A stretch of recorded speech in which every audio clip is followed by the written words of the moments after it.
Hello everyone, আসসালামু আলাইকুম। সবাই কেমন আছেন? আশা করি সবাই ভালো আছেন। আল্লাহর রহমতে আমরা সবাই ভালো আছি। মটন চিকেন সবই হয়েছে বলুন। আজকে চিকেন নেই, আজকে মাটন আছে। এটা হালকা মশলা দিয়ে রান্না হয়েছে, আর এখানে হচ্ছে রিচ মশলা। এটা আমাদের বুঝি ও হালকা মশলা খায় না, সেই জন্য আমাদের বাড়িতে বেশিরভাগই রিচ মশলা হয়।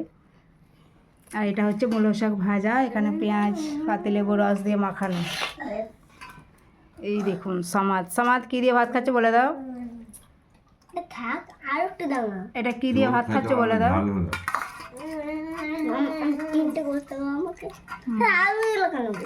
আলু দিয়ে মেখে খেতে হয়, ভালো লাগে। এখানে আমার ছোট ছেলে, এ বাবা পেঁয়াজ খাচ্ছে, গন্ধ ছাড়বে। ইয়ে দেখ।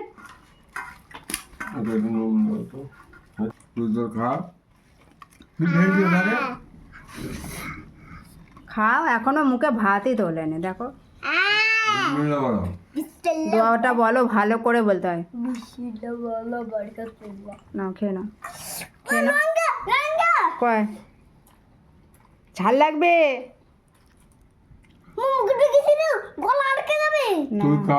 দেখি দেখি দেখি দেখি দেখি। শাক শাক খাচ্ছে, শাক কেমন হয়েছে বাবা? হাত দেওনি।